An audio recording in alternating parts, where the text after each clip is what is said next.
त्र्यंबक पंत मूळ पुरुष आदी तयाची समाधी अपेगावी. त्र्यंबक पंतांचं चरित्र आणि तिथून पुढे बहुतांशी प्रमाणबद्ध चरित्र ज्ञानोबारायांचं आपल्याला सापडतं. वास्तविकता ज्ञानोबारायांच्या आईकडच्या कुळालाही गहिनीनाथांची परंपरा होती आणि ज्ञानोबारायांच्या वडिलांकडच्या मंडळींना सुद्धा गहिनीनाथांची परंपरा होती. पण त्यांची कधी पूर्वाश्रमामध्ये भेट झाल्याचं आठवत नाही, संदर्भात सापडत नाही. पण दोन्ही गहिनीनाथांचे शुद्ध संप्रदायिक आहेत. मग अशा ज्ञानोबारायांच्या संबंधाने करता करता गहिनीनाथांच्याच कृपेने गोविंद पंतांच्या पोटी विठ्ठल पंतांचं येणं आणि आले वैराग्य डोळस मूर्तिमंत. विठ्ठल पंत हे वैराग्याचा परिपूर्ण जणू अवतारच होते आणि वैराग्य इतकं पक्क होतं की मूर्तिमंत वैराग्य म्हणून ज्यांच्याकडे पाहावं अशी विठ्ठल पंत दिसत होते. आता विठ्ठल पंतांचं विद्याध्ययन पूर्ण झालं आणि विद्याध्ययन पूर्ण झाल्यानंतर विठ्ठल पंतांनी पूर्वीच्या काळी विद्याध्ययन झाल्यानंतर तीर्थयात्रा करण्याचा प्रघात होता. खरं म्हणजे विद्याध्ययन झाल्यानंतर तीर्थयात्रा, प्रपंचामध्ये प्रवेश केल्यानंतर तीर्थयात्रा, या अशा अनेक पैलू पाडण्यापेक्षा संतांनी आपल्याला स्पष्टपणे सांगितलंय, तीर्थयात्रा कुठपर्यंत कर जोवरी सकळ सिद्ध आहे. सकळ म्हणजे काय? हात चालावया पाय. एक थोडस बोलू. जर हात चालावया पाय हे जर म्हणायचं होतं तर सकळ सिद्ध आहे असं का म्हटलं अगोदर? मग हात आणि पाय म्हणजे सकळ आहेत का? नाही ना. नुसते हात आणि पाय म्हणजे सकळ नाही आहे. मग बहुतेक जण म्हणतील महाराज मग सगळं शरीर आहे तेही त्याच्यात येत आहे. सगळं शरीर सिद्ध असणं हा एक वेगळा प्रकार आहे. हातपायच नाही, तीर्थयात्रेला जाण्याची बुद्धी सुद्धा असावी लागते. बुद्धी जर तीर्थयात्रेला जाण्याजोगी नसेल तर हातपाय सिद्ध असून सुद्धा काही फायदा आहे का? नाही, जमत नाही. म्हणून संतांनी शब्द वापरलाय सकळ.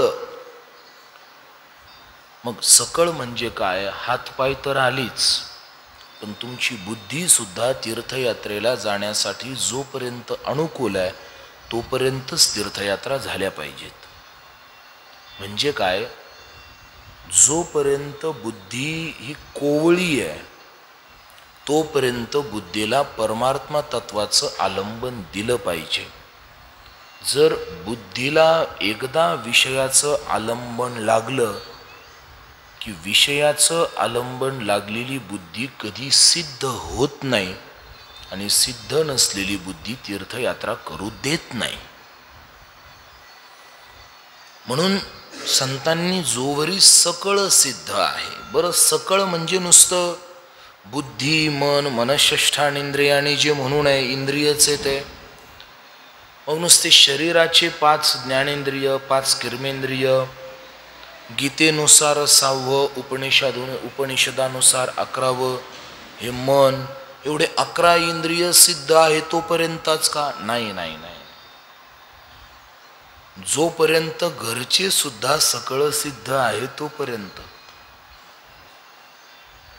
परिस्थिती, घरची परिस्थिती जोपर्यंत तुम्हाला तीर्थयात्रेला जाण्यासाठी अनुकूल आहे तोपर्यंत तीर्थयात्रा केली पाहिजे. म्हणजे कोणता काळ? सोपा आहे. विवाहपूर्व काळ. विवाहपूर्व काळ हा तीर्थयात्रेसाठी सर्वांगीण अनुकूल आहे. मग तू म्हणणार मग विवाह नंतर जाऊ नये का? अहो दिंडीला सारे विवाह करून गेलेलेच जास्त दिसतात, विवाहपूर्व काळातली जास्त काही दिंडीला दिसत नाही. तर काय नेमकं विवाहाचा असा काय प्रताप आहे? कारण बऱ्याचदा विवाहाच्या परिणामानंतर माणूस पारमार्थिक होतो. असं काय औषध त्याच्यामध्ये परमेश्वरानं घातलंय माहिती नाही. पण सकळ सिद्ध आहे म्हणजे काय? इंद्रिय तर सिद्ध पाहिजेत, मनही सिद्ध पाहिजे, बुद्धीही सिद्ध पाहिजे, अंतःकरणही सिद्ध पाहिजे. पण त्याच्यापेक्षा त्याच्या बरोबरीने आपल्या प्रपंचाची स्थिती सुद्धा अनुकूल पाहिजे. आपल्या प्रपंचाच्या बाजू सांभाळणाऱ्या मंडळींची मनस्थिती सुद्धा अनुकूल पाहिजे. या सगळ्या गोष्टी अनुकूल जर मिळाल्या, सगळ्या गोष्टी जर योग्य मिळाल्या, जोपर्यंत या सगळ्या गोष्टी योग्य आहेत, जोपर्यंत परमार्थाला जाण्यासाठी सगळ्या गोष्टी अनुकूल आहेत, जोपर्यंत परमार्थाला जाण्यासाठी सगळ्या गोष्टी सिद्ध आहेत, जोवरी हे सकळ सिद्ध आहे, सकळ सिद्ध आहे. आणि मग त्यातलं उदाहरण म्हणजे काय? हात चालावया पाय, तोवरी तू आपुले स्वहित पाहे. म्हणून योग्य काल पाहिला आणि विठ्ठलपंतांनी तीर्थयात्रा प्रारंभ केली. विठ्ठलपंतांनी तीर्थयात्रा प्रारंभ करता करता करता करता बरीच उत्तरेतले देव त्यांनी फिरले आणि भ्रमण करता करता करता त्र्यंबकेश्वर क्षेत्रामार्गे आळंदी क्षेत्रापर्यंत आले. आता आळंदी क्षेत्रापर्यंत आल्यानंतर तिथं जुनं सिद्धेश्वराचं स्थान आहे. शिवपीठ हे जुनाट, आत्ताच्या काळाचं नाही, ते जुनाट आहे, जुनाट. शिवपीठ हे जुनाट, जुनं शिवांचं पीठ सिद्धेश्वराचं मंदिर आहे. आणि म्हणून त्या ठिकाणी विठ्ठलपंतांनी राहणं केलं. पवित्र इंद्रायणीचं स्नान केलं. आला अलंकापुरी इंद्रायणी तिळी स्नान संध्या करी देवपूजा. इंद्रायणीच्या तीरावर आले, स्नान संध्या केली. स्नान संध्या दोन वेगवेगळे प्रकार आहेत बरं का. लोक म्हणतात स्नान संध्या करून घ्या आणि अंग ओलं करून येतात. नाही, स्नान वेगळं आणि संध्या वेगळी. अर्घ्यदान विधी नाम संध्या. स्नान वेगळं, संध्या वेगळी. मला तिकडे जास्त पांगायचं नाहीये, विषयांतर होऊ द्यायचं नाही. चला, स्नान संध्या केली, देवपूजा केली आणि तिथेच त्या अश्वत्थ वृक्षाच्या खाली, अश्वत्थ म्हणजे पिंपळ, त्या पिंपळाच्या वृक्षाच्या खाली ध्यान करण्याकरता विठ्ठलपंत बसले. विठ्ठलपंत तिथं बसले आणि विठ्ठलपंत बसल्यानंतर त्यांनी रुद्राष्टाध्यायाचा पाठ सुरू केला. आणि त्यांचा रुद्राष्टाध्याय म्हणण्याची प्रक्रिया इतकी सुलभ, इतकी काटेकोर आणि इतकी शुद्ध होती की त्यांच्या बोलण्याचे शब्द हे जवळजवळ त्या पूर्ण इंद्रायणीच्या काठावरती फिरू लागले. इंद्रायणीच्या काठावरती शब्द घुमू लागले, फिरू लागले. आणि नंतर ते शब्द सिद्धोपंतांच्या कानावर पडले. सिद्धोपंत म्हणजे रखुमाईचे वडील. सिद्धोपंतांच्या कानावर ते शब्द पडले आणि त्या शब्दांचा उच्चार, त्यांचे स्वर, त्यांची मंत्र म्हणण्याची विशेष पद्धत, या सगळ्या गोष्टी पाहून सिद्धोपंत प्रभावित झाले, चांगले प्रभावित झाले. आणि प्रभावित झाल्यानंतर त्यांना पाहिलं. देखोनी सुब्राह्मण केले से नमन, वंदिले चरण सिद्धोपंती. कोणीतरी सत्वशील ब्राह्मण दिसतोय म्हणून त्याला नमस्कार केला आणि त्याच्याबरोबर चर्चा केली. कुठून आलात, काय? त्यावेळी सांगितलं, विठ्ठल हे नाम, माझं नाव विठ्ठल आहे, मी अपेगावचा राहणार आहे. विठ्ठल हे नाव पांडुरंगी भाव, वृत्ती अपेगाव गोदातीरी. गोदेच्या काठच्या अपेगाव गावचा मी आहे. कुठे चाललात?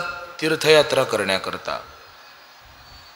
माता पितरे वृद्ध वसता ती तेथे, द्वारकादी तीर्थे करून आलो. तिथं माझे वृद्ध माता पिता राहत आहेत आणि मी बऱ्याच तीर्थांचं भ्रमण करत करत करत इथपर्यंत आलोय. अजूनही पुढे तीर्थयात्रेला जायचंय. आजचा मुक्काम म्हणून आळंदीमध्ये थांबलोय. सिद्धोपंतांनी त्यांच्याकडे पाहिलं आणि पाहिल्यानंतर मनामध्ये सहजच असं वाटलं की या महात्म्याला आपण घरी घेऊन जावं. खरं म्हणजे प्रापंचिक माणसाचं पुण्य केव्हा दिसतं तर साधू महात्मे ज्यावेळी अनाहतपणे आपल्या घरी येतात, समजून घ्यायचं आपल्यावर परमेश्वराची कृपा आहे. शिकलेल्या माणसाच्या विद्येचं फळ केव्हा? जेव्हा त्याची विद्या कामाला येईल तेव्हा. युद्ध शिकलेल्या माणसाच्या युद्धाचं फळ केव्हा? जेव्हा त्याला रणांगण संधी मिळेल तेव्हा. तसं चांगल्या सुदृढ सच्छील प्रपंचाचं फळ केव्हा? जेव्हा एखादा महात्मा आपल्या घरी येईल तेव्हा. आणि मग विचारलं, महाराज आपण इथं राहणारच आहात तर माझी विनंती, आपण माझ्या घरी राहण्याकरता चला, घरी राहण्याकरता चला. सुरुवातीला विठ्ठलपंतांनी जरासं मनामध्ये साशंकता आणली, जावं की नाही, जावं की नाही. पण नंतर जसं मी काल सांगितलं, माणसाच्या डोळ्यातून, वागण्यातून, बोलण्यातून त्याची वृत्ती कळते. अगदी तसं सिद्धोपंतांचं वागणं बोलणं त्यांना इतकं पटलं, त्यांना आवडलं, व्यवस्थित वाटलं. आणि त्या व्यवस्थित वाटल्याचा परिणाम विठ्ठलपंतांनी सिद्धोपंतांच्या घरी जाण्यासाठी होकार दिला. आणि मग सिद्धोपंत विठ्ठलपंतांना घेऊन घरी आले. आल्यानंतर त्यांचं स्वागत केलं, चरण प्रक्षालन केलं. आणि चरण प्रक्षालन केल्यानंतर त्यांचं स्वागत करून त्यांना बसण्याकरता आसन दिलं. घाली संतासी आसने, साधू संत येती घरा, तोची दिवाळी दसरा. संत ज्यावेळी आपल्या घरी येतात त्यावेळी आपल्या जीवनातली ही परमोत्कर्षाची वेळ आहे. आल्यानंतर त्यांचं आदर आतिथ्य केलं आणि त्यांना भोजनाची विनंती केली. आता भोजनाची विनंती केली, भोजन झालं, सर्व गोष्टी पार पडल्या. आणि भोजन झाल्यानंतर विनंती केली, महाराज आता इतस्तत्र कुठे जाण्यापेक्षा आपण इथेच आराम करा, इथेच विश्राम करा.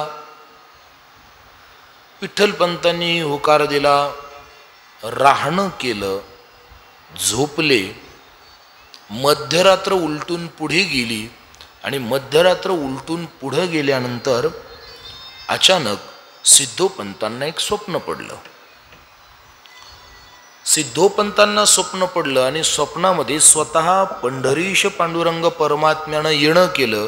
आणि स्वप्नामध्ये येऊन पांडुरंग परमात्म्याने सांगितलं सिद्धोपंतांना की बाबा याच्यासारखा जावई मिळणार नाही, मुलगी देऊन टाक. भरपूर मोठी चर्चा आहे अध्यात्मशास्त्रामध्ये. नामदेव महाराजांनी फार विस्तारानं हा प्रसंग रंगवलेला आहे. याला मुलगी देऊन टाक, याच्यासारखा मुलगा मिळणार नाही. ठीक आहे म्हणे, हरकत नाही. मुलगी देऊन टाकतो. सकाळी सिद्धोपंत उठले आणि उठल्यानंतर सिद्धोपंतांनी विठ्ठलपंतांना रात्री स्वप्नामध्ये जे काही पाहिलं ते सगळं जसंच्या तसं सांगितलं. आता सगळं जसंच्या तसं सांगितल्यानंतर सिद्धोपंत हसायला लागले. हसले सिद्धोपंत. कारण हे काय म्हटले की देव माझ्या स्वप्नात आला आणि देवाने सांगितलं की हा जो घरी आलेला मुलगा आहे याला तुझी मुलगी पत्नी म्हणून देऊन टाक, असं मला स्वप्न पडलं. आणि मग आता तुम्ही एक काम करा, माझ्या मुलीचं पाणी ग्रहण करा. पटेल का हो? पटेल का? बरं जाऊ द्या, मला खरं खरं सांगा. मी जर म्हटलं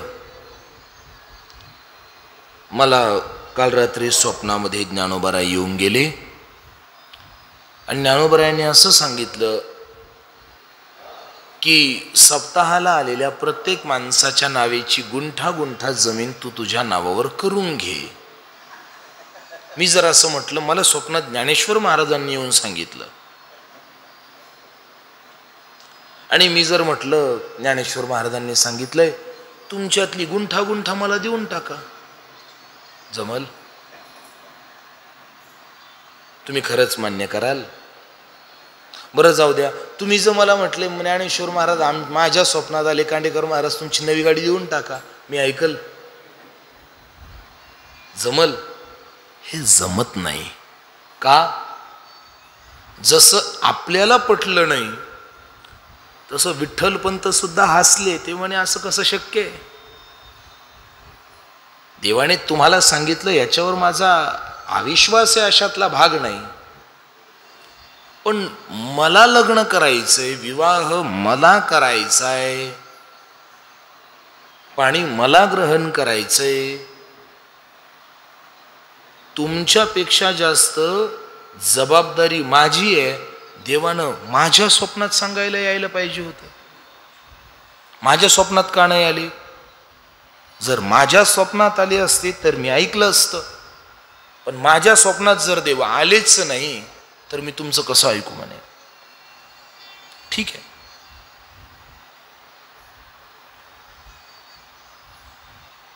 विठ्ठलपंत निघाली. सिद्धोपंतांनी त्यांना परत थांबवलं आणि थांबवून सांगितलं महाराज जर आपली अशी धारणा असेल तर आजची रात्र इथे थांबा. जर देवाने तुम्हाला स्वप्नात सांगितलं तर हे करा, नाहीतर निघून जा. विठ्ठलपंत म्हणाले ठीक आहे, काही हरकत नाही, एवढं म्हणतायत तर मग ऐकायला पाहिजे. ठीक आहे. मग विठ्ठलपंत तेवढी रात्र तिथं थांबले, झोपले. पण ते आदल्या दिवशी जसं निवांत झोपले तसे निवांत आणि साध्या जागेवर झोपले नाही. त्यांनी काय केलं माहिती आहे? त्यांनी अंगणातलं जे तुलसी वृंदावन होतं ना, त्या तुलसी वृंदावनाला डोकं देऊन झोपले. का माहिती आहे? त्यांनी विचार केला, सकाळी उठल्या उठल्या विवाहाची चर्चा, दिवसभर बुद्धीमध्ये तोच विषय आणि मग तोच विषय दिवसभर जर डोक्यात राहिला तर संध्याकाळी झोपताना स्वप्न 100% कशाचं पडेल? लग्नाचंच पडेल ना म्हणे.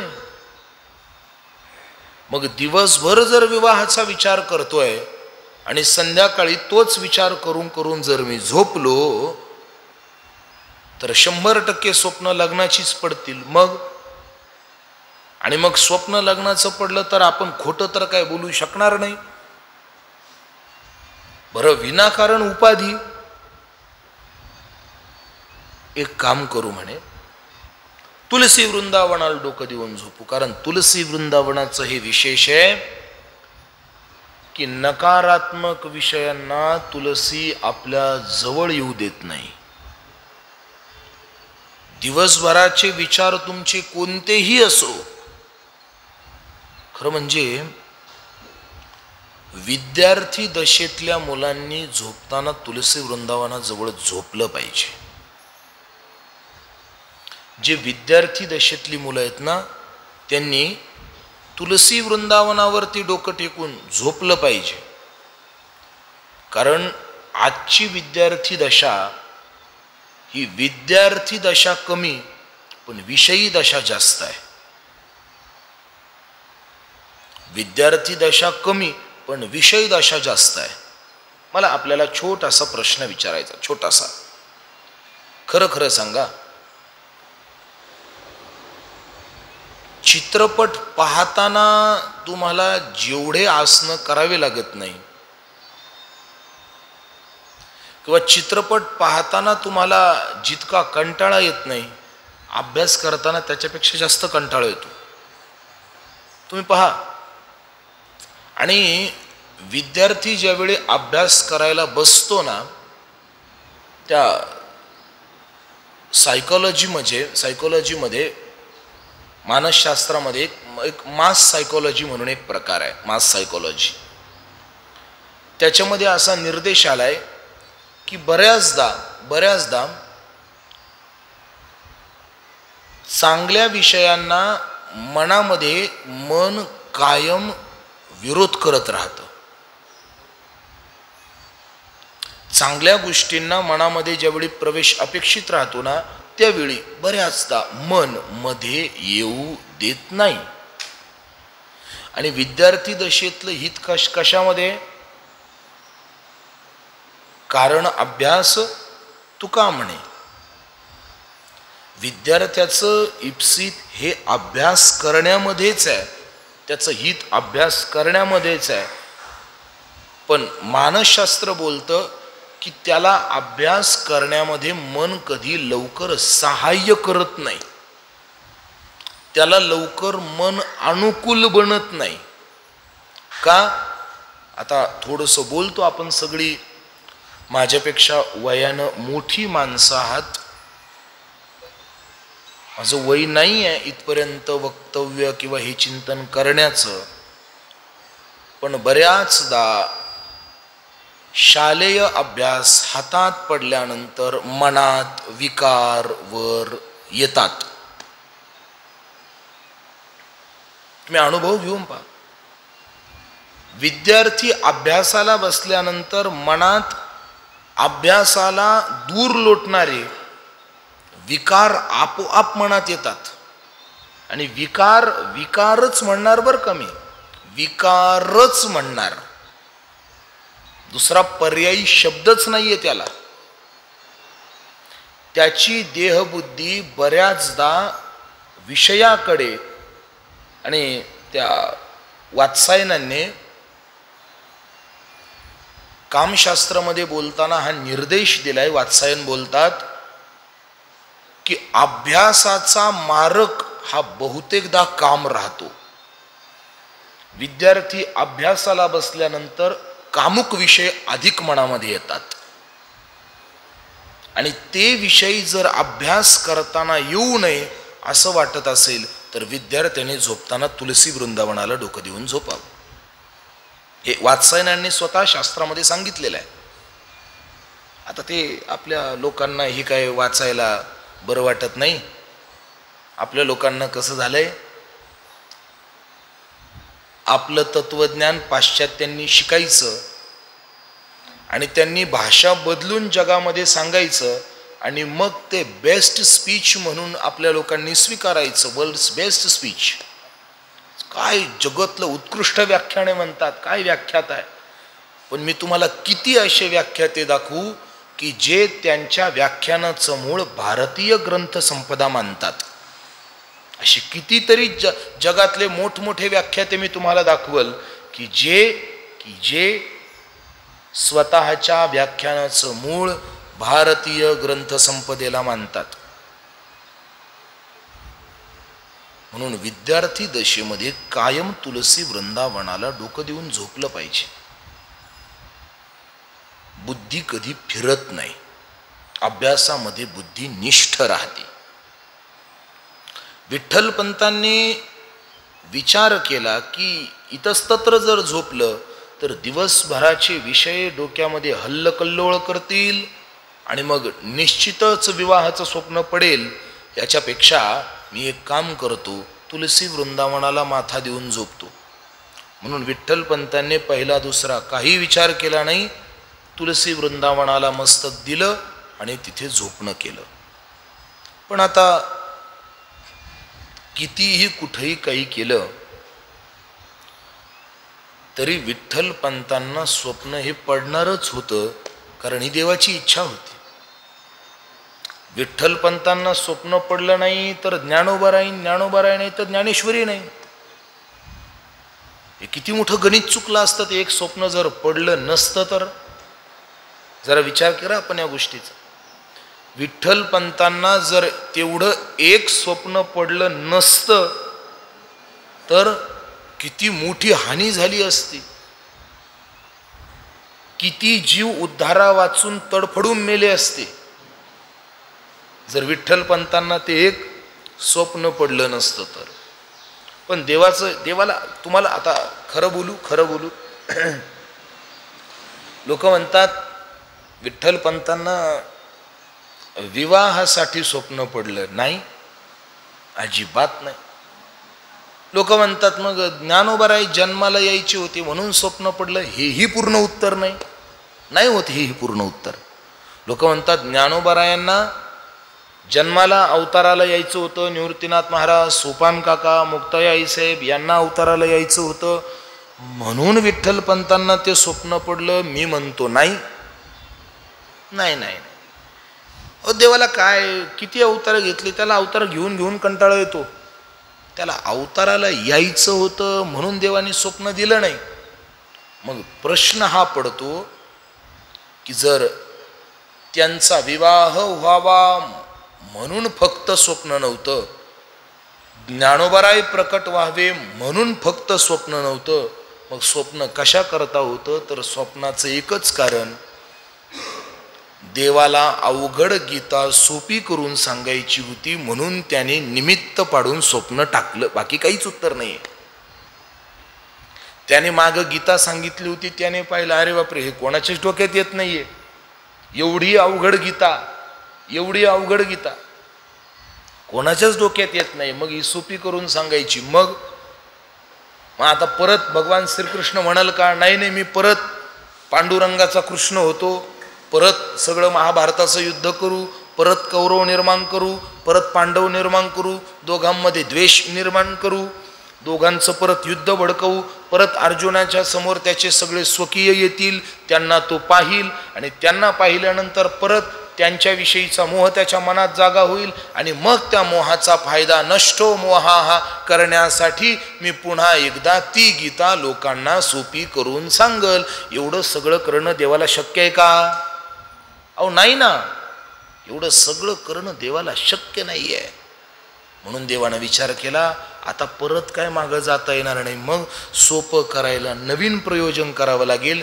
गीता सोपी करायची होती म्हणून ज्ञानोबाराय आले आणि ज्ञानोबाराय येण्यासाठी विवाह झाला आणि विवाह होण्यासाठी ते स्वप्न झालं. पण अंततोगत्वा देवाचं ते स्वप्न पडण्याचं कारण विवाह नव्हता, स्वप्न पडण्याचं कारण ज्ञानोबारायांचा जन्म नव्हता, स्वप्न पडण्याचं कारण फक्त देवाला अवघड गीता सोपी करायची होती, बस.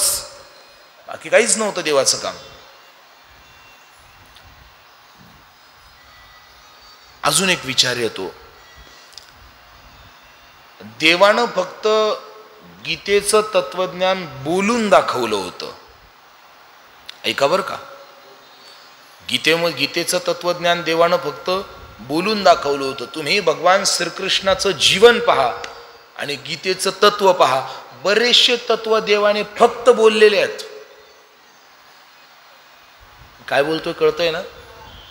खरं म्हणजे हे चरित्र कसं पुढं न्यायचं हा फार मोठा प्रश्न आहे अशा अशा मुद्द्यांमध्ये. म्हणून आता काय तुम्ही चरित्र आपलं पूर्ण ऐकून होईलच असा काही अट्टाहास धरू नका.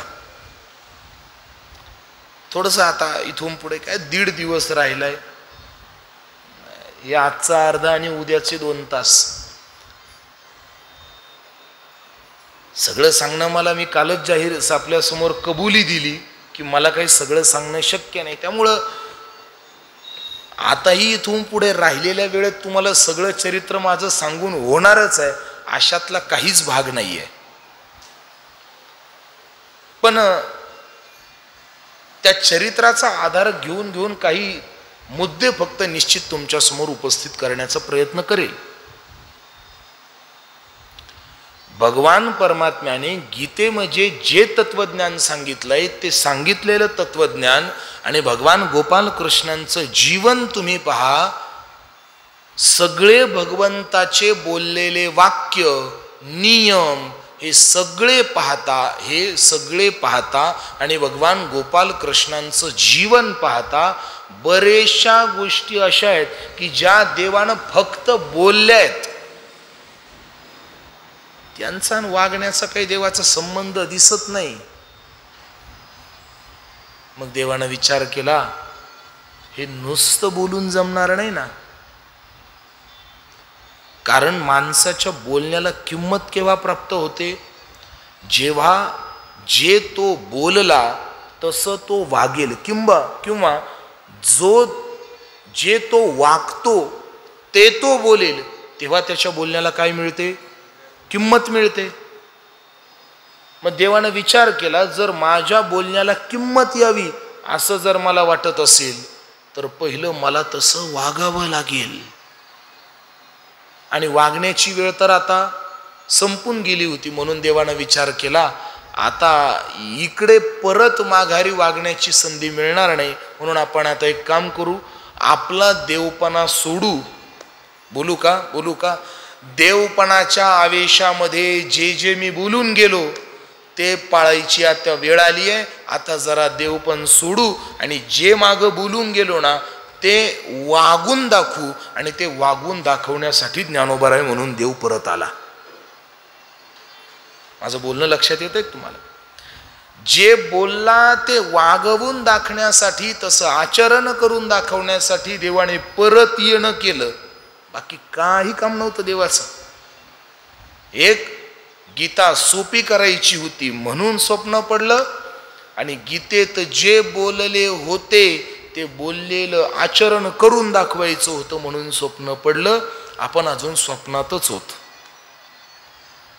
म्हणून मी काय पूर्ण चरित्र सगळं पूर्ण करण्याची जबाबदारी कालच घेतली नाही. मी स्वप्न पडलं आणि स्वप्न पडल्यानंतर विठ्ठलपंत उठल्यानंतर त्यांनी सांगितलं की हो, मला स्वप्न पडलं. देवाने स्वप्नात येऊन सांगितलं. काय सांगितलं? मी त्याच्या स्वप्नात, सिद्धोपंतांच्या स्वप्नात जाऊन सांगितलंय की याला मुलगी दे, आणि तुलाही सांगतोय की यांच्या मुलीशी लग्न कर, कारण तुझ्या जीवनात हिच्या इतकी अनुकूलम सप्रियम भार्या बोलू. भार्या प्रपंचालाही अनुकूल मिळाली पाहिजे आणि भार्या परमार्थालाही अनुकूल मिळाली पाहिजे. पंचलकारात्मक भार्या, पत्नीचे 5 लकार सांगितलेले आहेत. 5 गुणांनी युक्त पत्नी जर मिळाली तरच माणसाचा प्रपंचही चांगला होऊ शकतो आणि माणसाचा परमार्थही चांगला होऊ शकतो. आता ते मी इथं सांगत बसणार नाही, कारण आपलं चरित्र भरपूर बाकी आहे, पुढे जायचं आहे आपल्याला.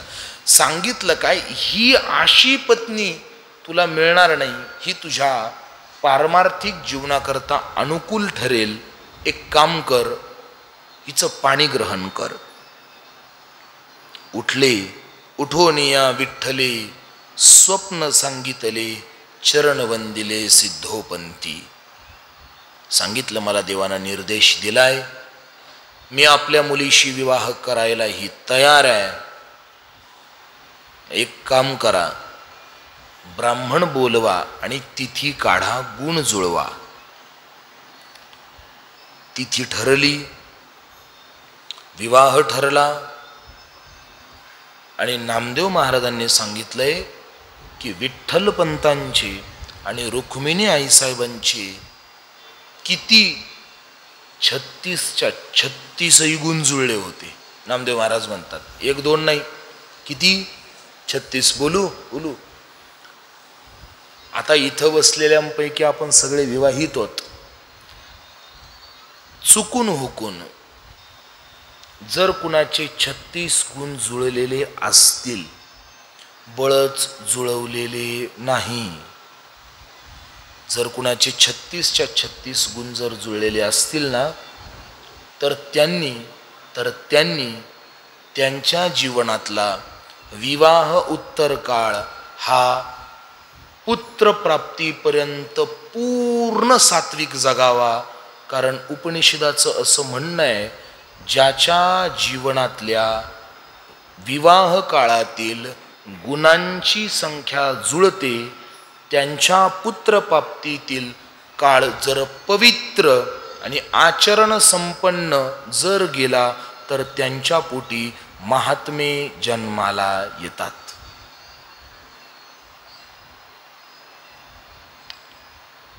आता तुम्ही म्हणला आमचं तर सगळं आता संपलं.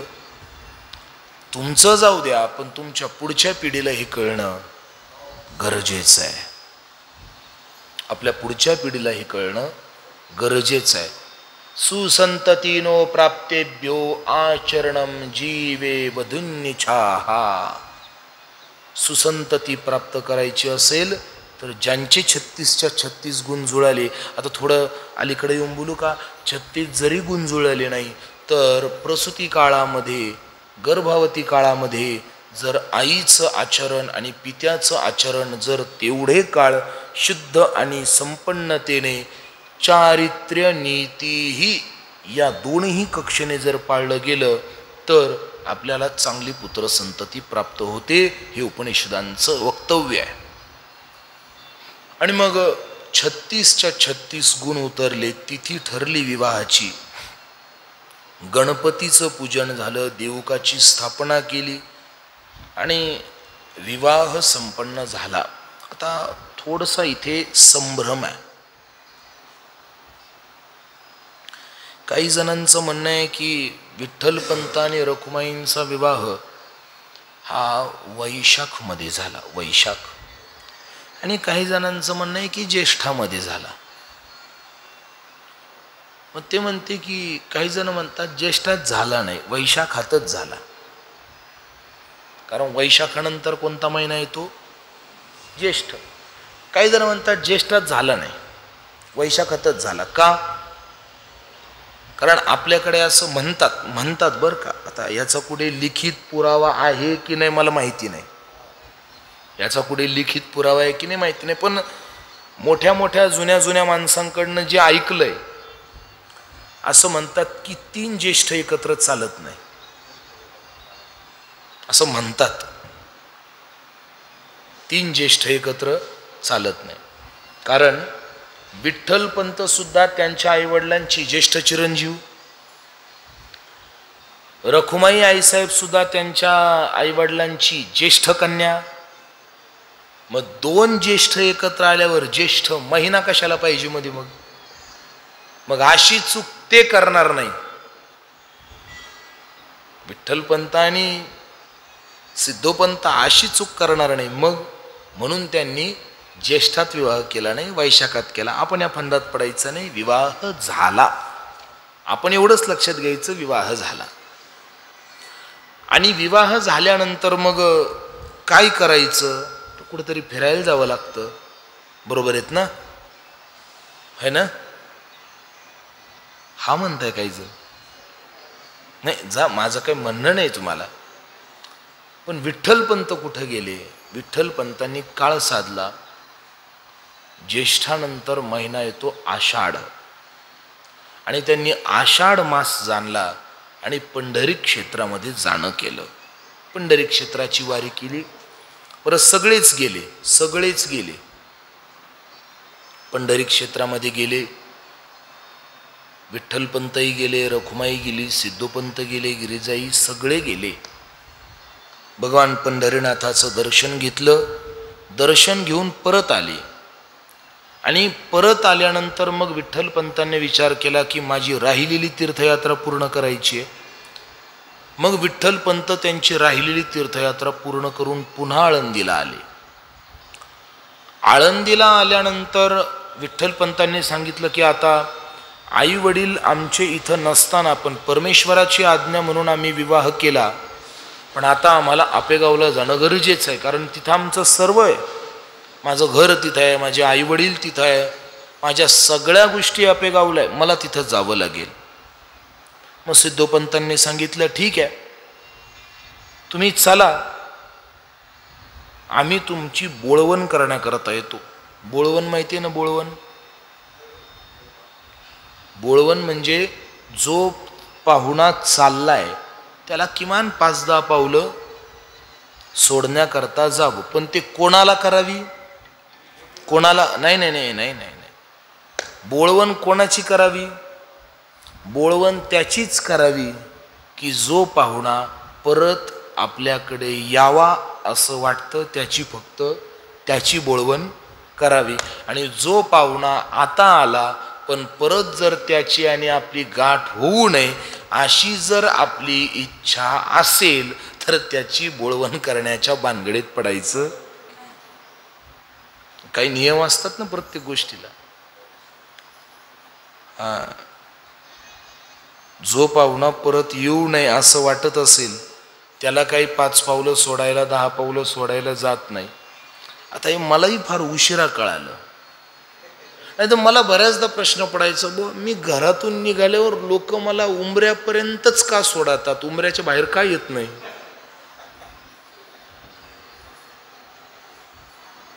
मला नंतर कळालं. तुम्ही काय परत आमच्याकडे येऊ? मी बोळवण करायला येतो, पण बोळवण करायला कुठपर्यंत येतो? आपेगावपर्यंत येतो म्हणे. मलाही आमच्या व्याहीबुवांचं दर्शन होईल, भेट होईल म्हणून हे सगळेच आपेगावला आले. गोविंदपंतांना आणि निराईला सुद्धा सून आवडली. सिद्धोपंतांनी त्यांना मोकळं आणि समजावून सांगितलं की यांनी यांच्या मनानं विवाह केला नाही, श्री पंढरीनाथांनी आदेश दिला, मला असा आदेश दिला, यांना असा आदेश दिला आणि भगवान पंढरीनाथाची आज्ञा म्हणून आम्ही विवाह केला, यात यांचाही काही दोष नाही. पण गोविंदपंतांना आणि निराईला देखील समाधान वाटलं. ते म्हणाले की तसंही आम्हाला यांचा विवाह करणेच होता, आता या म्हातारपणामध्ये आम्हाला हे काम कसं जमणार? चांगली गोष्ट आहे, बरं झालं विवाह झाला. सुनबाई त्यांना पण फार आवडली. आणि एवढं झाल्यानंतर सिद्धोपंत पुन्हा आळंदीला आले. विठ्ठलपंतांची आपली दिनचर्या सुरू झाली आणि एकाएकीच शालिवाहन शक 1175 मध्ये श्री विठ्ठलपंतांची आई आणि वडील दोघही शांत झाले. गोविंदपंतांनी निराईंनी आपला देह ठेवला. दोन्ही शांत झाले. आणि शांत झाल्यानंतर बाकी विठ्ठलपंतांना आई वडील गेल्याचं, त्या आई वडील गेल्याचा जो एक धक्का बसला, तिथून त्यांची वृत्ती बाकी उलट फिरू लागली.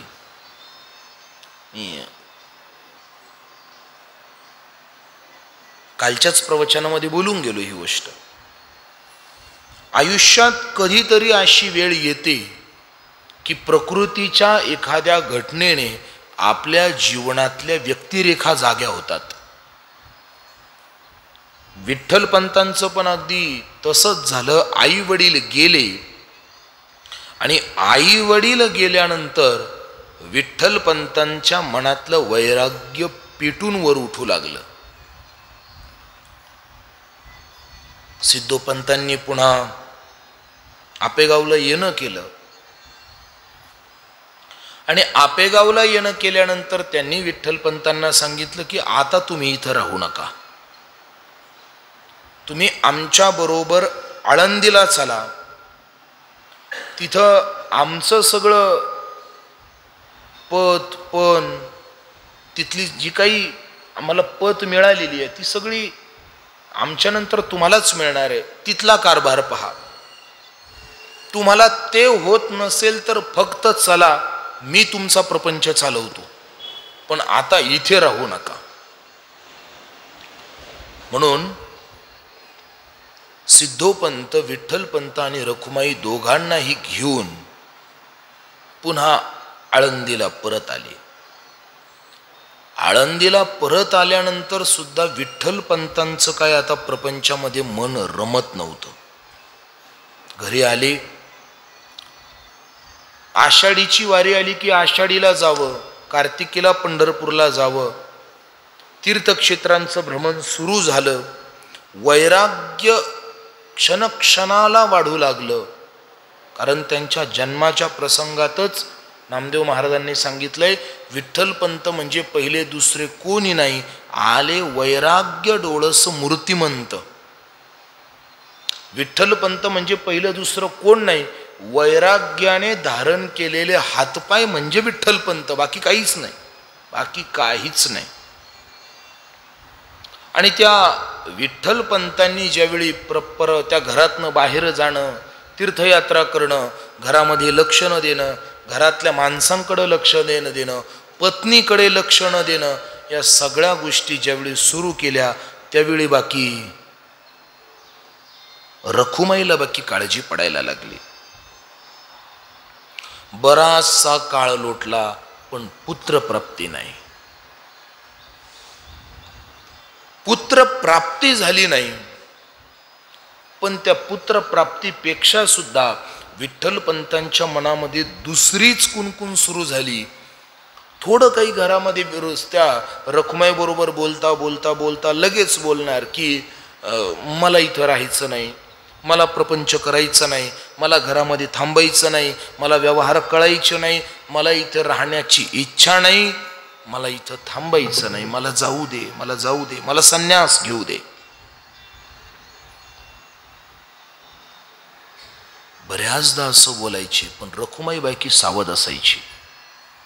तिला माहिती आहे आपले पती एखादा शब्द असा पकडतील आणि मनाला वाटेल ते करतील, म्हणून ती बाकी अति सावधान असायची, खूप सावध.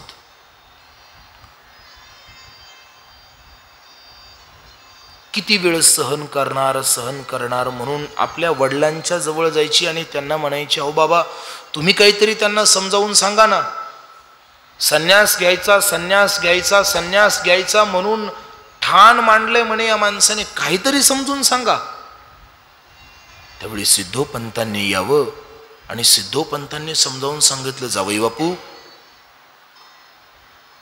अगोदर थोडा काळ जरा प्रपंचामध्ये लक्ष घाला, काही मूलबाळ होऊ द्या, एकदा प्रपंचाची धारा पुढे गेली की काय मनाला येईल ते करा, पण आत्ता काय असं बोलू नका बाबा, आता काय असं बोलू नका.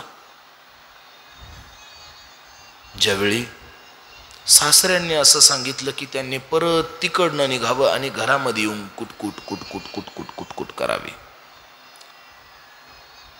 रोजच झालं आणि या रोजच्या बोलण्यामध्ये एक दिवस असं झालं की अचानकच काहीतरी दोघांना पती पत्नीची छोटीशी कुणकुण झाली हो घरामध्ये, छोटीशी कुणकुण झाली. आणि त्या छोट्याशा कुणकुणीमध्ये विठ्ठलपंत लगेच बोलले, मग नाही थांबत मी घरात, जाऊ का, घेऊ का संन्यास. आता रोजच ते त्रासल्या रुक्मिणी आईसाहेब, आणि रुक्मिणी आईसाहेब त्रासून बोलल्या, जा. एका दुश्चित वेळी रुक्मिणी आईसाहेब सहज बोलून गेल्या आणि तीच पडत्या फळाची आज्ञा मानली आणि विठ्ठलपंतांनी घर सोडलं. विठ्ठलपंतांना घर सोडलं आणि मग रखुमाईची बुद्धी जागेवर आली. राम राम राम राम राम, मी काय बोलून बसले. आता हे घरातून गेलेत खरे, पण येतील की नाही माहिती नाही. कारण ज्या शब्दाची ते वाट पाहत होते, मी अनायासे नकळत बुद्धी भ्रंशाने का होईना मी जा बोलून गेले, माझी भावना नव्हती, पण त्यांची जी अपेक्षा होती ना, ती अपेक्षा गणित मी बोलले म्हणे, बाकी काही नाही. आता गेलेत, येतील की नाही माहिती नाही. गेले विठ्ठलपंत, काशीमध्ये गेले, संन्यास ग्रहण केला आणि बऱ्याच काळानंतर कुणीतरी येऊन रखुमाईला सांगितलं, बाई तुझ्या नवऱ्याने संन्यास घेतलाय म्हणे. संन्यास घेतला म्हणून कळालं, वाईट वाटलं. आता करू काय? काही नाही, आता फक्त एकच. रखुमाई आईसाहेबांनी बाकी सगळा विचार सोडून दिला आणि तिथल्या एका अश्वत्थाची, पिंपळाची सेवा सुरू केली, ज्याला आपण सुवर्ण पिंपळ म्हणतो ना, त्या सुवर्ण पिंपळाची सेवा. तो सुवर्ण पिंपळ कुबेराने लावलेला आहे बरं का. आळंदीतला जो सुवर्ण पिंपळ आहेत ना, तो सुवर्ण पिंपळ कुबेराने लावलेला आहे. बरेच पुरावे आहेत त्याला, आपली वेळ कमी आहे. कुबेरानं लावलेलं आहे ते. आणि मग त्या पिंपळाची सेवा सुरू केली. खरं म्हणजे त्या अश्वत्थाच्या सेवेची काही फळं आहेत बरं का. त्या अश्वत्थाची, पिंपळाची जर सेवा केली तर त्याचे 2 फायदे आहेत. पहिलं, उपनिषदाने असं सांगितलंय की अश्वत्थाची पूजा केल्याने 2 प्रकारचे फायदे होतात. पहिली, लक्ष्मी आपल्यावरती कृपा करते, कारण तो पिंपळ कुबेरानं लावलेला आहेत ना, कुबेरानं लावलाय म्हणून जर पिंपळाची जर सेवा केली तर लक्ष्मी आपल्यावर कृपा करते, हा पहिला फायदा. आणि दुसरं फळ असं आहे की जो अश्वत्थाची मनोभावे सेवा करतो त्याला पवित्र आणि चांगल्या कुळामध्ये जन्म मिळतो. पवित्र आणि चांगल्या कुळामध्ये जन्म मिळतो. अजून सांगितलेत, जर त्या अश्वत्थाला रोज 7 प्रदक्षिणा जर आपण मारल्या, अश्वत्थाला इथे पहा, आपल्या पिंपळच आहेत ना समोरचं, पिंपळाला जर 7 प्रदक्षिणा रोज मारल्या तर उपनिषदाचं असं म्हणणं आहे की त्याच्या आईकडच्या 21 आणि बापाकडच्या 42 कुळांचा उद्धार होतो, रोज पिंपळाला 7 प्रदक्षिणा मारल्या तर. आणि मग रखुमाई आईसाहेबांनी त्या पिंपळाची, अश्वत्थाची सेवा आरंभिली. आणि अश्वत्थाची सेवा करता करता बराच काळ पुढे लोटला. आणि एक दिवस काशी क्षेत्रातला एक संन्यासी, एक महात्मा फिरत फिरत फिरत फिरत तीर्थयात्रा करत करत करत करत आळंदी क्षेत्रामध्ये आला. आणि आळंदी क्षेत्रामध्ये आल्यानंतर बाकी तो तिथे येऊन बसला, इंद्रायणीच्या काठावरती येऊन बसला. आणि इंद्रायणीच्या काठावरती येऊन बसल्यानंतर त्याने ध्यान लावलं.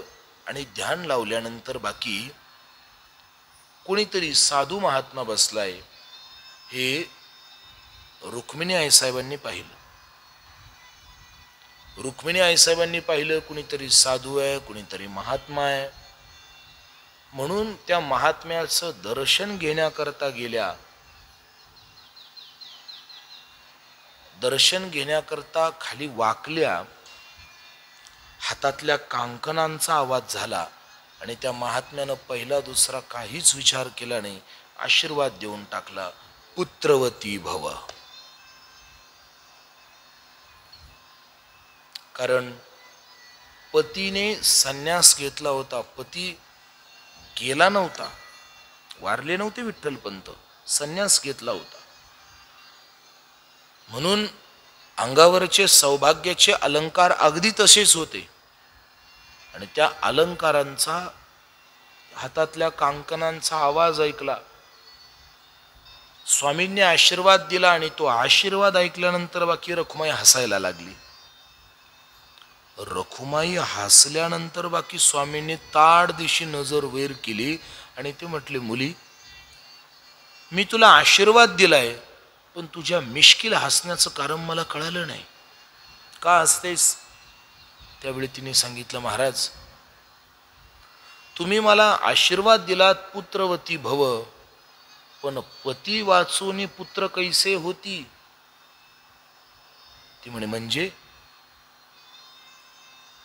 अगं, तुझ्या हातामध्ये कांकण आहेत, गळ्यावरती कुमकुम, मस्तकावरती कपाळावरती कुमकुम तिलक आहे, गळ्यामध्ये सौभाग्याचे अलंकार आहेत, पायात जोडवे आहेत, सगळी तर तू सुवासिनी दिसतेस, पती नाही? महाराज, पती जिवंत आहेत पण नाही आहेत, म्हणजे त्यांनी संन्यास घेतलाय. संन्यास शब्द त्या महात्म्याच्या कानावरती पडला आणि विचारलं, बाई नेमकं सांग काय झालं? तिने सांगितलं मग की कोणीतरी काशी क्षेत्रामध्ये एक श्रीपाद स्वामी म्हणून एक कोणी महात्मा आहे, त्यांच्या आश्रमावरती गेलेत आणि तिथे त्यांनी संन्यास घेतला. श्रीपाद स्वामी ऐकलं आणि त्यांनी सांगितलं, अगं बाई, तो कोणी नाही, तो मीच आहे म्हणे. तुझा पती माझ्याकडे? सांगितल्या खुणा खाण्या सांगितल्या, काय खूण आहे, कसं काय सांगितलं, वर्णन सांगितलं. कसे आहेत म्हणे? शुभ्र वर्ण आहेत.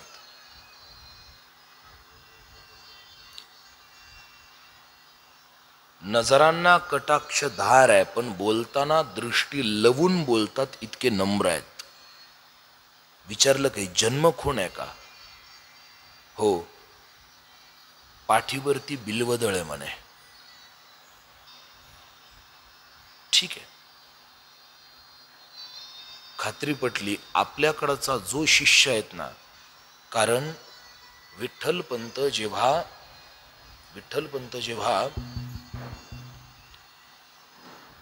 काशीला गेले तेव्हा त्यांनी थोडंसं श्रीपाद स्वामींना थोडंसं खोटं बोलले होते.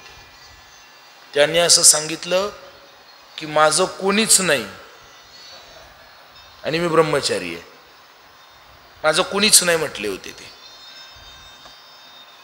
खात्री पडली श्रीपाद स्वामींना, हा पहिला दुसरा कोण नाही, हा तोच आहे म्हणे, तोच आहे हा. रुक्मिणीला सांगितलं, मला घरी घेऊन चल. श्रीपाद स्वामींची बरीच नाव आली आहे. काही ठिकाणी त्यांना रामानंद स्वामी म्हटलं गेलेलं आहे, काही ठिकाणी त्यांना नरसी आश्रम स्वामी सुद्धा म्हटलं गेलेलं आहे. ज्यावेळी घरी आले, सिद्धोपंतांची भेट झाली आणि सिद्धोपंतांनी सांगितलं, महाराज काही नको, माझा जावई मला परत करा, बाकी काही नको, फक्त माझा जावई परत करा. जावई परत करा म्हटल्यानंतर श्रीपाद स्वामी बोलले, आता असे नाही, तुम्हीच माझ्या बरोबर चला म्हणे.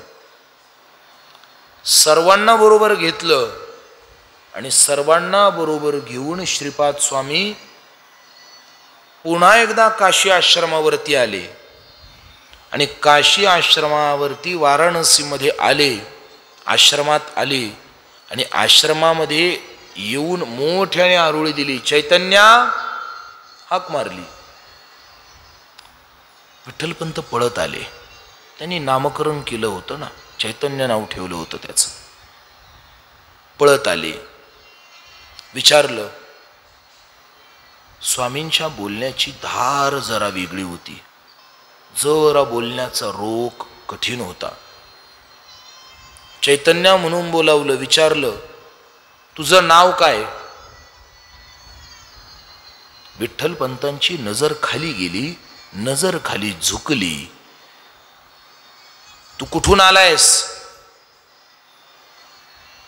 विठ्ठलपंतांनी नम्रपणे सांगितलं, स्वामी, संन्याशाला पूर्वायुष्य नसतं.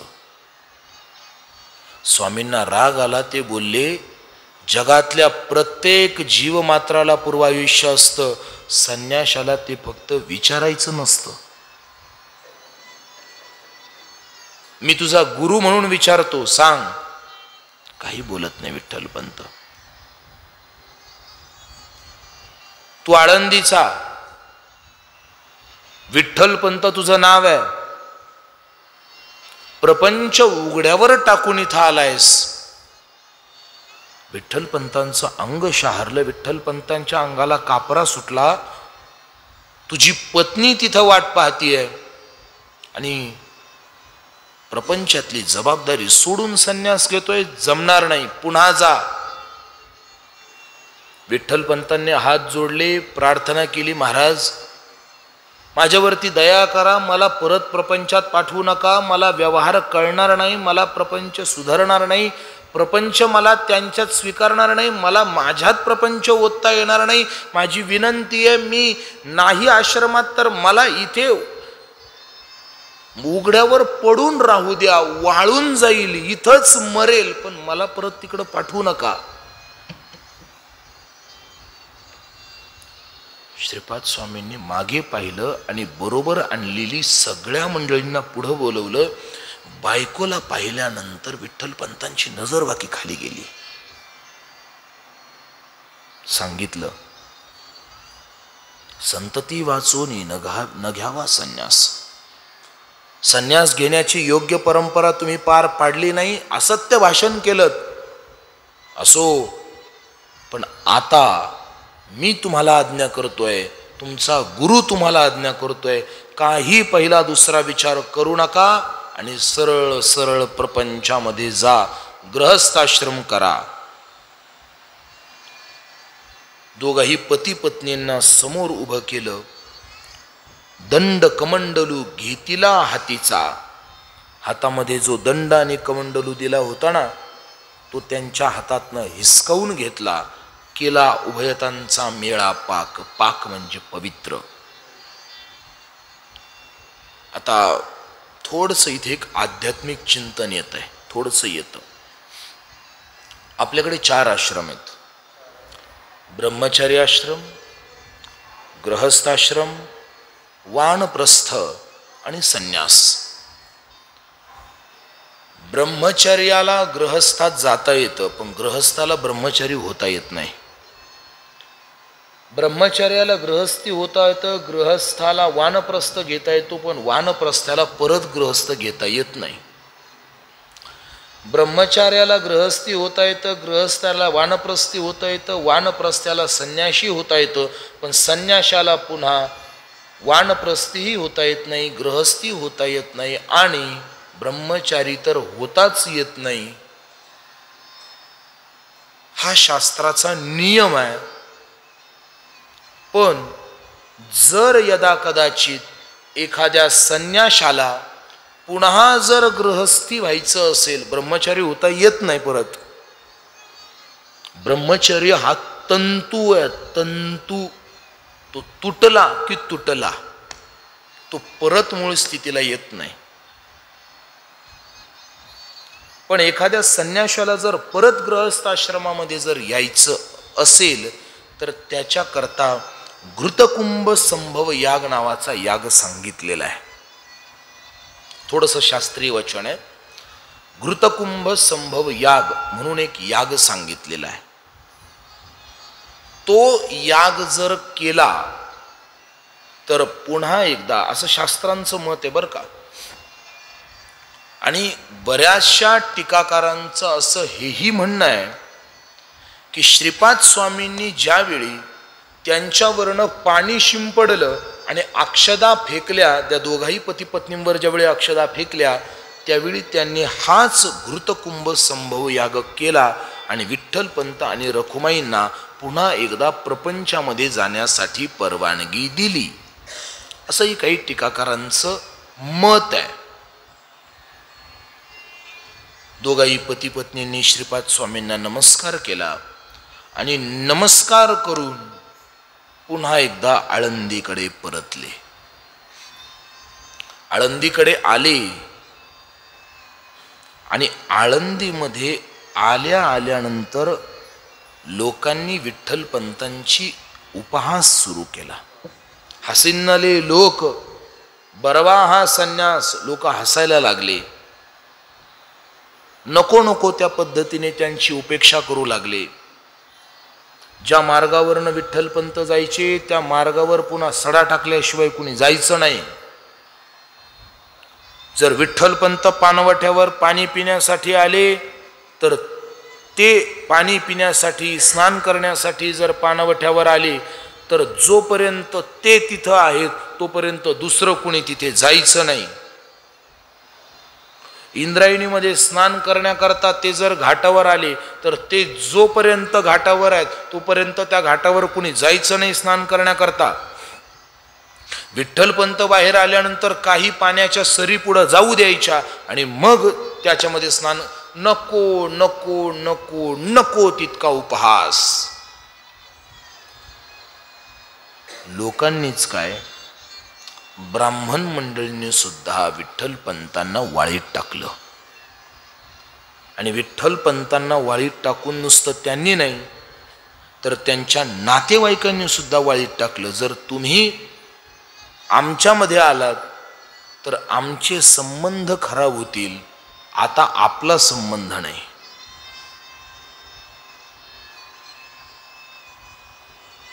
इकडे त्रास झाला की दुसरीकडे राहायला जावं, दुसरीकडे त्रास झाला की तिसरीकडे राहायला जावं. बऱ्याच ठिकाणी फिरून फिरून फिरून फिरून विठ्ठलपंतांचा आणि रुक्मिणी आईसाहेबांची ही प्रपंचाची पडझड, ही प्रपंचाचे हाल, ही दुरावस्था गोविंद सिद्धोपंतांना आणि गिरिजाईला काही पाहवली नाही आणि त्यांनी दोघांना आयुष्यातनं थांबणं केलं. दोघं थांबले आणि आता तर बाकी विठ्ठलपंतांचा जाहीर छळ सुरू झाला. जाहीर छळ इतका सुरू झाला की त्यांना आळंदीमध्ये राहणं सुद्धा मुश्किल करून टाकलं, कठीण करून टाकलं, दुर्धर करून टाकलं. शेवटी आळंदीतल्या या सगळ्या त्रासाला विठ्ठलपंत कंटाळले आणि विठ्ठलपंतांनी आळंदीची मूळ जागा सोडून सिद्धबेटामध्ये जाऊन राहणं पसंत केलं. सिद्धबेटामध्ये गेले, सिद्धबेटात जाऊन थांबले. बराच काळ गेला आणि ते गेल्यानंतर 12 वर्षांनी त्यांच्या पोटी पुत्र संतती प्राप्त झाली. म्हणजे संन्यास आश्रमावरनं परत आल्यानंतर 12 वर्षांनी पुत्र संततीचा योग. असं विचारलं जातं विठ्ठलपंत आणि रखुमाई पूर्वाश्रमीचे कोण, तर त्याचा फार मोठा इतिहास आहे. नाव सांगतो, इतिहास सांगत नाही. कश्यप आणि दिती हे विठ्ठलपंतांचं आणि रखुमाईचं पूर्वायुष्य आहे. त्याचे बरेच इतिहासाचे पैलू पडतात, आपल्याला सांगण्याकरता तेवढा समर्पित वेळ नाही. पण पहिला पुत्र जन्माला आला तो म्हणजे माघ वद्य पक्ष शुद्ध प्रतिपदा शालिवाहन शके 1195 वार सोमवार निवृत्तीनाथ महाराज प्रकट झाले. सोमवारच का? कारण ते अवतारच भगवान शिवांचे, सदा शिवाचा अवतार स्वामी निवृत्ती दातार.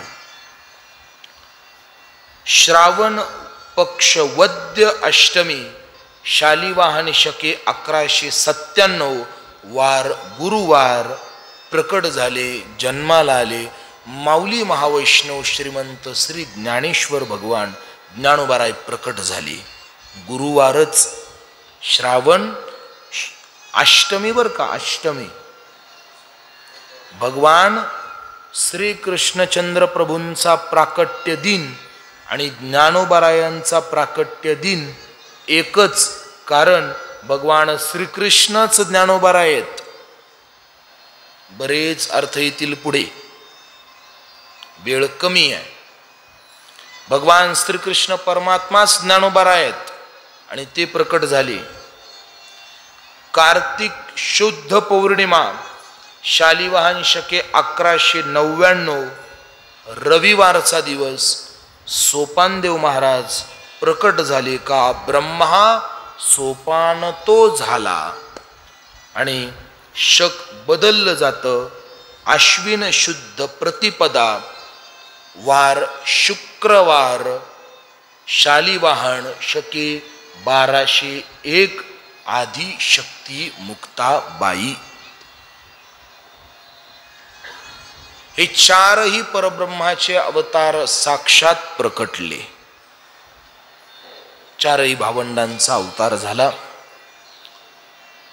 त्या उत्तरामध्ये जर गेलं ना, उत्तर प्रांतामध्ये, तर ते सहज विचारतात का हो महाराष्ट्र महाराष्ट्र महाराष्ट्र